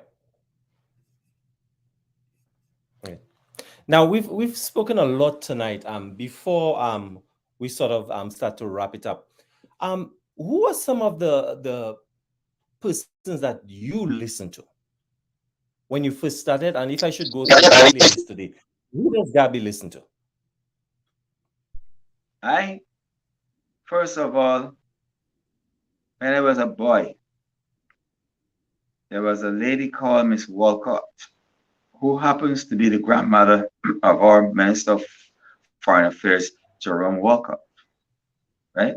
And his grandmother had a phone, the only one in our area, and the only one in that part of town. And I would listen intently to all these songs. And the people that impressed me most were Lion. Um, you had Attila Dehan, Attila um, Dehan. Baylor, Melody, Kitchener, Sparrow. Those are the ones that influenced me. But then I would also listen to Nat Cole and Frank Sinatra and Ella Fitzgerald and Sarah Vaughan and so on because I wanted to hear real music.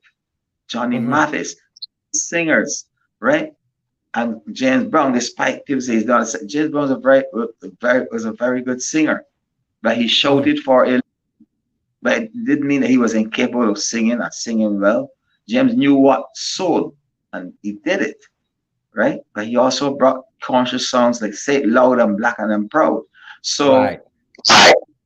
you got to understand the artist, understand a Sammy Davis Jr. and see how he could not only imitate other artists, but how he himself would make a song his, right? And all Harry Belafonte and the way he sang folk music and so on. Louis Farrakhan and the way he sang calypso at that time. A lot of people don't know that Louis Farrakhan was a very good calypso singer. He sang under the name Charmer, right? Yes. So you listen to all these different artists and so on, listen to their works, and you try to reach that standard. That's what it was all about. So, but the ones that in the last 45 years, 50 years, that influenced me most was Sparrow and Kitchener. Great. And out of the rivalries you've had, which opponent would say at that time that you enjoyed the most? It was fun. It was great to do song battles, and you guys. It was nothing personal, but you all used the experience to elevate the standard of.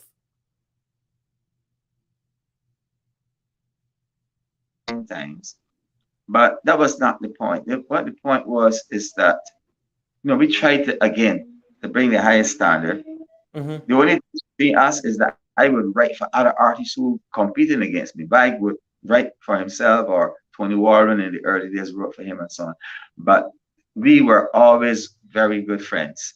We're Mm-hmm. very hard competitors on stage, but we Mm-hmm. never allow to interfere with our friendship in any form or fashion. Till this day, if I call back now, I say, back, I gotta go somewhere tomorrow. He said, I come in. Carter, what time you want? I come in. And you will come, you know, and we will go to meetings together, we go to seminars together, you Mm-hmm. know. There's something to do with royalties or some discussion of something or other. We would speak with each other and so on. I love his family, he loves my family. So Mm-hmm. he is the one, and the one that dears to my heart in terms of an artist now,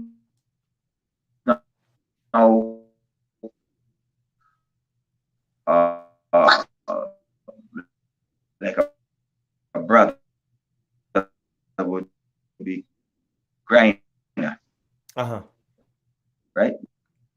Not only did we work together, our son is the one, and he's the one that will go shopping with me, make sure that we buy whatever we need and things like that, and pack the suitcases himself. Is very close, very, very, very close. Mm-hmm.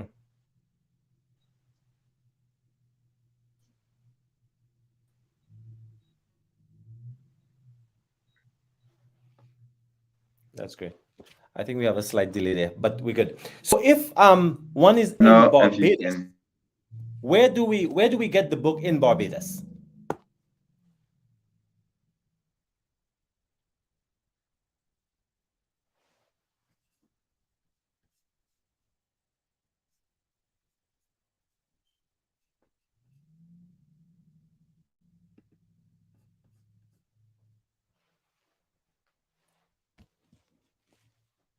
We're having a slight delay, and we're sort of wrapping up our chat now with the legendary Dr. Anthony Carter, known internationally as the Mighty Gabby.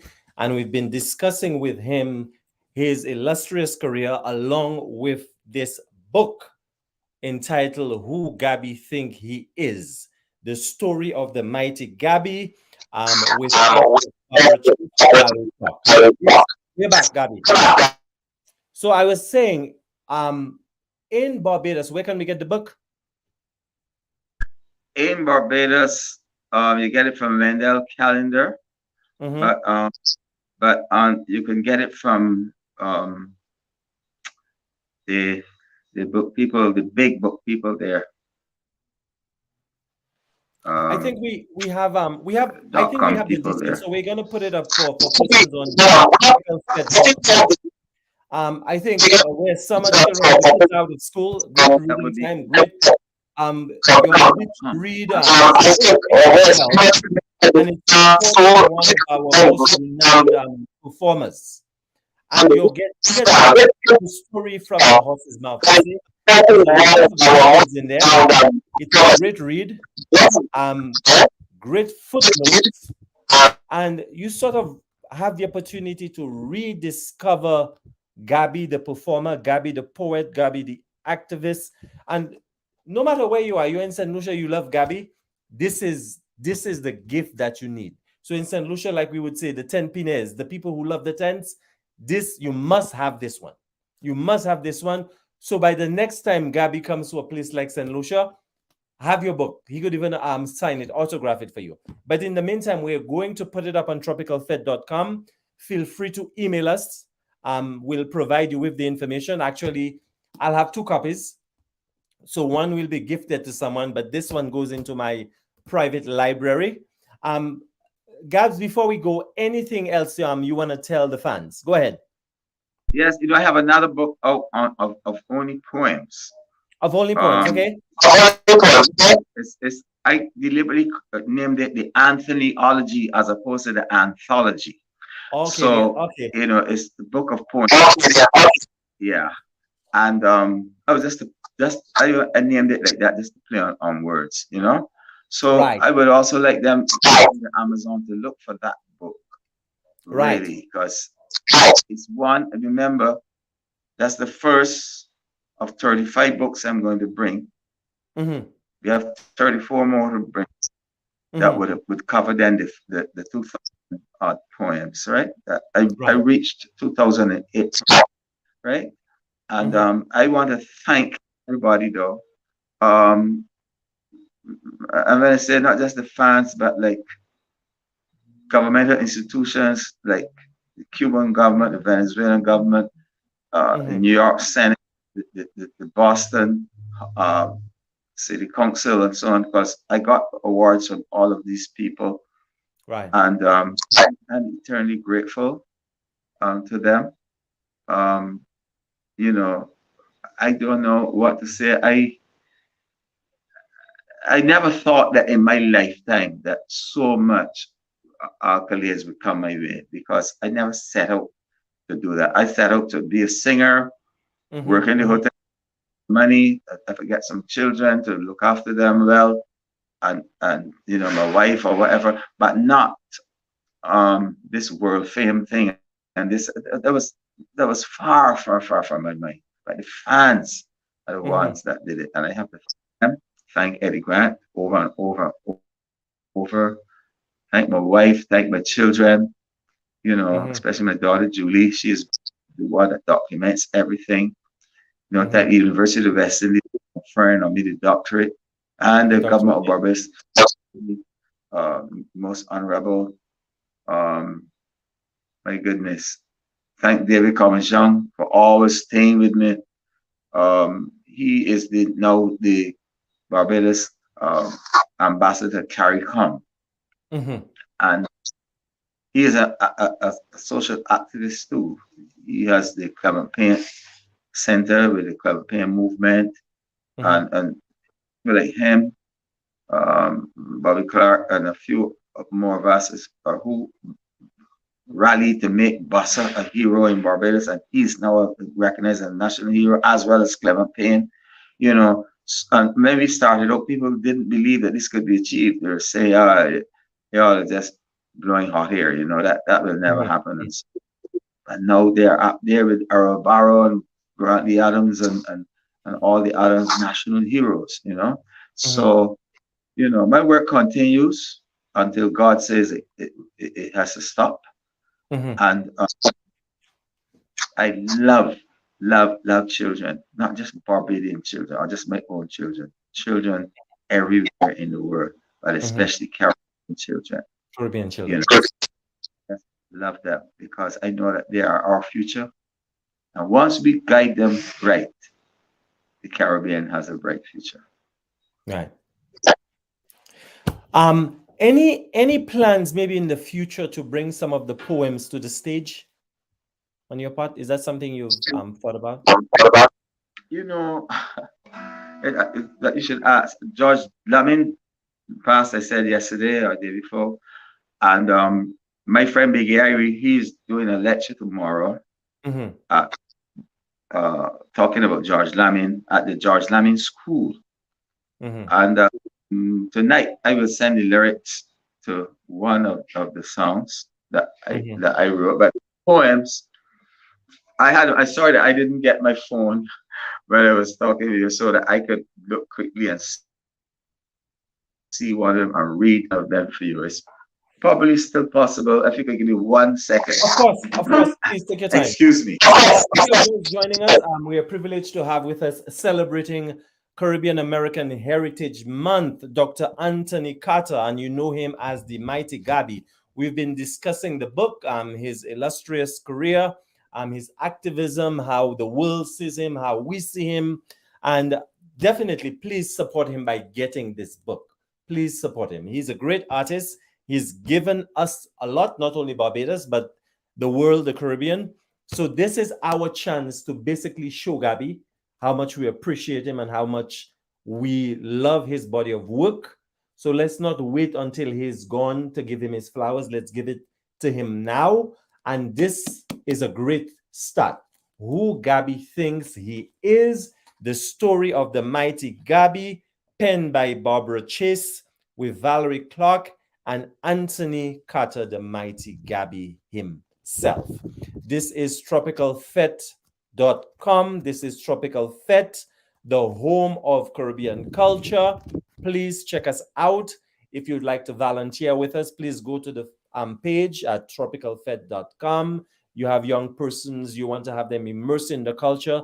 check us out. Check us out for our free classes, our pan, our stilt, our carnival, all the great things we do around the city, our volunteer program, giving back to our respective communities, working with all types of communities. So check us out. We have a lot to offer. And of course, we would welcome any assistance that we can get from you. Spread the word. We are there, tropicalfete.com. We are around 365 days a year. And also, as we know, school is now wrapping up in these spots. So please check out our camp program. We've got an affordable camp program for your young persons. It should be a wonderful program. A lot of art, a lot of entertaining. So please check us out. Register for our programs. Again, it's still, as you can see, still pan, dance, voices. You're never too old and you're never too young. So make it a family thing this summer. Come on down, check us out. If you're unsure of whether you want to sign up now, check out the program.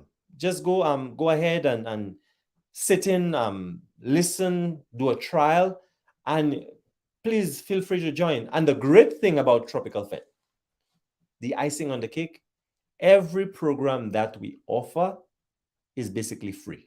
Now, our summer camp, unfortunately, we haven't gotten to that point where we can offer the program free of charge, but we are headed there. What we can confirm, though, compared to the prices out there, we are giving you a great deal. We can work with you. So please check us out. Don't rule us out automatically because it's for pay. But all the other programs are free of charge. Tropical Fete, your home for Caribbean culture. We are here once again. It's the month of June, and we are celebrating Caribbean American Heritage Month, and we are in the company of royalty, the greatest of the greats, the Mighty Gabby. And we're getting a bonus. So in addition to discussing the book, he is now going to introduce us to his poem, one of his pieces. Go ahead, sir. One I wrote not too long ago on May the 28th. And it's entitled The Black and the Brown. The Black and the Brown. The genesis of the story, its history as such, provides us with a picture painted that says so much. It takes us on a journey beginning in Africa that travels to America, also to Asia. When I mentioned America, I meant to let you know, I mean the North, South, Central, and South American plateau. Call it continent if you like. Names matter not here. The journey of the African is what's precious and dear. This journey took thousands of years over mountains, seas, and rivers, streams, ponds, and lakes, jungles, and deep valleys. Climatic changes altered their skins. The melanin became less. Their hair became devoid of kinks as they faced each test. The men knew just one thing, to hunt. The women stayed at home. Raising children, cooking, washing never once did room. As years and years went slowly by, a new race did appear. Blue eyes, pale skin, no melanin, completely altered hair. They were first sighted in Russia at the foot of the Caucasus Mountains, not in some great dwelling house with swimming pools and fountains. Years later, here come the Africans to Europe once again to teach them how to read and write, to utilize each brain. They taught them navigational skills, the building of seacraft.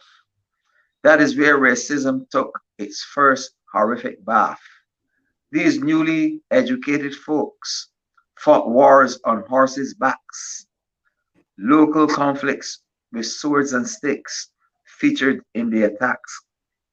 Then the knowledge taught to them by Africanity helped these Europeans to cross the wide Ethiopian Sea.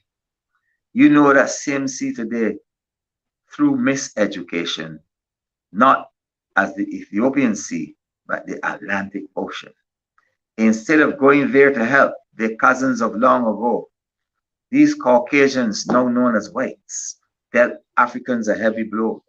First, they captured Egypt, destroyed its great buildings, stole its main books, those wicked crooks called it the spoils of winnings. Then they took each book back to Greece, those lying, killing murderers, read the wisdom of the Egyptians, and called themselves philosophers. So when you hear names like Plato, Aristotle, and Socrates referred to as philosophers, suck your teeth and say, please, if that vile behavior wasn't enough, they returned to Africa, not a day or two, what have you, but many, many years later, to capture the African people with sheer brutality, bond them, whip them, maim them, chain them, took them into slavery. Hundreds of years would pass again. These Africans gained their freedom, not as some great European gift, but through blood and revolution. The Europeans having now spread all over North America, killing millions of native people, headed to New Zealand and Australia. Once again, the native people of African descent on those lands were mutilated, murdered, degraded by European hands. Those horrific, no, those heroic black and brown people today can be found once again in Europe and North America, in every city, every town. Their labor built those places from all historic views, and yet sadly, we live to see that the racism against them continues. Thank you very much. And for sure, we must have you back. And the next round, we are going to just delve into your poem, a few pieces, more than one. But I have to tell you, it was an absolutely amazing experience chatting with you. Great making your acquaintance as a fan. Again, great read.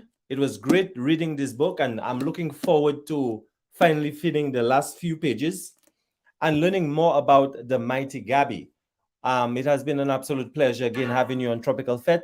Tropical Fete, your home. So whenever you feel like coming back, just let us know. In the meantime, we'll be promoting the book. And don't forget, guys, you can get the book, and at the same time, you can get the poems. If you already have the book, by all means, check out the poems, purchase the poems as well, and get the series for your collection at home. It's a great way to support an artist who's given us so very much. Dr. Carter, Mighty Gabby, thank you so very much for celebrating Caribbean American Heritage Month with us. To my brother, I must also add that 6 of my children live in the United States. Oh, very nice. So much connections to North America Mm-hmm. because 2 of my nephews were born in Canada as well, and we, we travel frequently back and forth and all of that, Mm-hmm. and I have stayed with many people like in Harlem in the early days. I would go to every Saturday upstairs of Siemens Furniture Mm-hmm. uh, and have meetings with a woman called Alma John. And Alma John had a program called Black Pride on WPIX.